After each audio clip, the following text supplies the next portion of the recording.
Hello everyone. आज मैं आप सबके साथ शेयर करने वाली हूँ 6 और 7 मुहर्रम का व्लॉग। 6 और 7 मुहर्रम को हमने क्या क्या नियाज़ बांटे और 7 मुहर्रम के जुलूस के लिए क्या क्या प्रिपरेशंस की, और हमारे यहाँ 6 और 7 मुहर्रम कैसे होती है।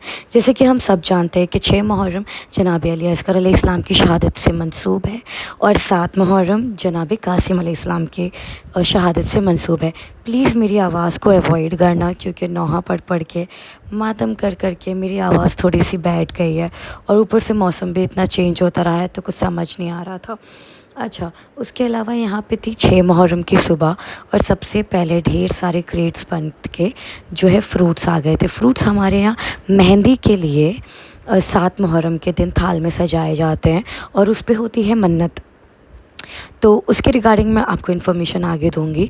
फिर हम लोग आगे 6 मुहर्रम के दिन की तैयारी पर, और यहाँ पर 6 मुहर्रम को हर शिया लोग के घर में, जिन जिनके घर में इमाम बारगाह है, जिन जिनके घर में मजलिसें होती हैं, वो लोग दूध का शरबत ज़रूर पिलाते हैं जनाब अली असगर अलैहिस्सलाम की याद में। और इस बार हमने जो है कुछ छोटी छोटी मिल्क की बॉटल्स ली थी, उनको अच्छे से पैक किया था और दूध पीते बच्चों के लिए ये हमने डिस्ट्रीब्यूशन के लिए रखा था और नज़र में रखा था। और उसके अलावा हमने ढेर सारे चॉकलेट्स के पैकेट्स बना लिए थे कि बच्चों को जो है 6 मुहर्रम के दिन स्पेशल कुछ अलग से तबरुक दिया जाए, ताकि वो पूछे अपने पेरेंट्स से कि हमको ये स्पेशल तबरुक क्यों मिला है। थोड़ी क्यूरियोसिटी आए और उन जो मजलिस में सुनेंगे उस चीज़ से अपने आप को रिलेट कर पाएँ और जनाब अली असगर के लिए फ़ील करें उनसे और करीब हों। एंड उसके अलावा फिर हमने डिस्ट्रीब्यूशन वगैरह कर लिया और बहुत काम था। जुलूस से पहले हर साल बहुत काम रहता है। हमने मेहंदी की पूरी थाल सजानी होती है और जनाब कासिम की दस्तार सजानी होती है। तो यहाँ पे जो फ्रूट्स आए हुए थे उनको हमने, जो बांटने वाले फ्रूट्स थे जुलूस में, उनको हमने अलग से सॉर्ट करके रख लिया था। उसके अलावा हमने जो थाल सजानी थी उसके लिए फ्रूट्स धो लिए थे और उनको लेकर आकर एक थाल के ऊपर ग्रीन रैपर लगा के उसको पैक कर दिया था, और उसके ऊपर ये ट्रांसपेरेंट शीट लगा के, फूड शीट जो आती है वो लगा के हमने इसको पैक कर दिया था। और उसके अलावा हमने दस्तार वगैरह भी तैयार करनी थी। अच्छा, जो मन्नत है वो इन थालों में से उठाई जाती है।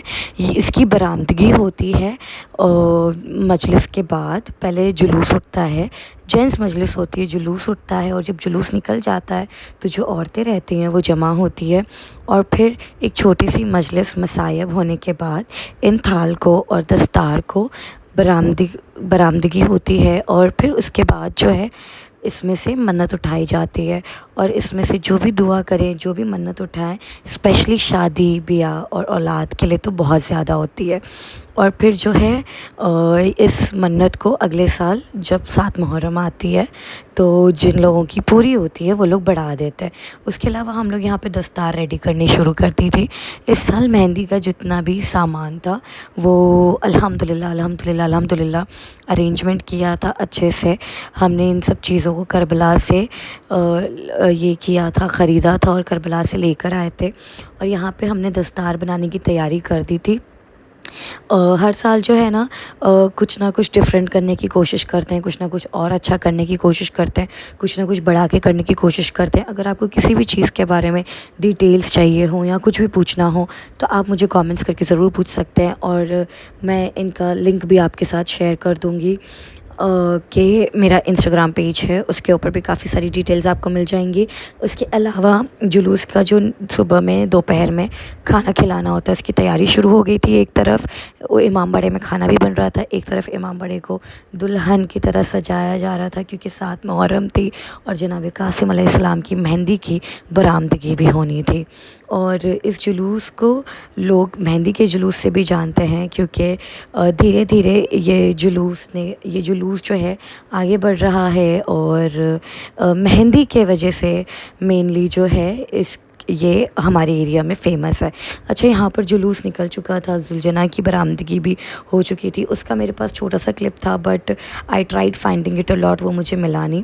उसके बाद जो है हम निकले, हमने फटाफट से जुलूस की ज़ियारत वगैरह की, और फिर हमें नियाज़ के खाने के इंतज़ामात देखने के लिए जाना था।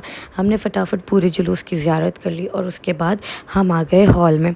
और यहाँ पर हमने पूरा अरेंजमेंट किया हुआ होता है लेडीज़ के लिए, पूरे सेक्शंस लगा के, टेबल्स चेयर्स लगा के इंतज़ाम किया जाता है मेरे पूरे घर वालों की तरफ से। हम पूरे घर वालों की तरफ से ये पूरा एफ़र्ट लिया जाता है और उसको बखूबी से निभाया जाता है। इसमें चंद लोगों के इतने हाथ हैं और चंद लोगों का इतना ऑर्गेनाइजेशन है, इतना पेशेंस, इतना स्ट्रगल है इस चीज़ को कामयाब करने के लिए। बस मौला सबके रिस्क में इजाफ़ा करे और सबके ज़र्फ़ में भी इजाफ़ा करे।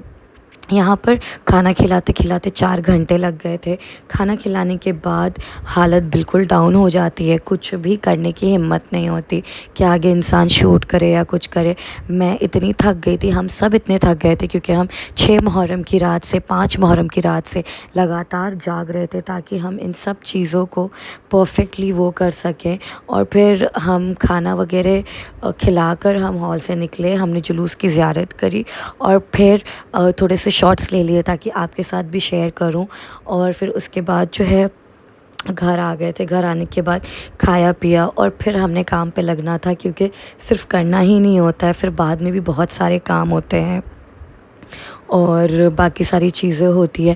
यहाँ पर जो मेहंदी उठती है उसमें जो जो भी शादी की मन्नत करते हैं उनकी शादी की मन्नत पूरी होती है, उनकी औलाद की मन्नत पूरी होती है। और ख़ूब जो लोग हैं वो आते हैं और फिर उसी तरीके से अपनी मन्नत को बढ़ाते भी हैं। यहाँ पे अंजुमन की मातम वगैरह हो रहा था और जुलूस आखिरी पे ही था। जब जुलूस पीक पे होता है तो हम लोग रोड्स पे नहीं होते हैं, हम खाने के इंतज़ामात देख रहे होते हैं। तो उसके जो शॉर्ट्स है वो मेरे पास अभी आए नहीं हैं, बट अगर मेरे पास आएंगे तो मैं यूट्यूब शॉर्ट्स पे ज़रूर लगाऊंगी। उसको देखने के लिए आपको मेरे चैनल को सब्सक्राइब करना पड़ेगा, मेरे वीडियोस को फॉलो करते रहना पड़ेगा, वीडियोस को लाइक करते रहिएगा और कमेंट्स भी ज़रूर करिएगा। अच्छा, उसके अलावा यहाँ पे मैंने कुछ और शॉर्ट्स ऐड करे हैं क्योंकि मैं बहुत जल्दी में ये सब काम कर रही हूँ। मुझे आगे भी बहुत काम है, मैं बहुत थकी हुई भी हूँ और अभी 9-10 तो रहते ही है। आज 8 मुहर्रम है, मैंने कुछ भी शूट नहीं किया है क्योंकि इतनी ज़्यादा थकान हो गई थी कि मेरे में बिल्कुल हिम्मत नहीं थी। और ऑफ़ कोर्स मैं एक नई व्लॉगर हूँ तो मैं जानती भी नहीं हूँ कि चीज़ों को कैसे करना है, क्या करना है। बस सपोर्ट करिएगा।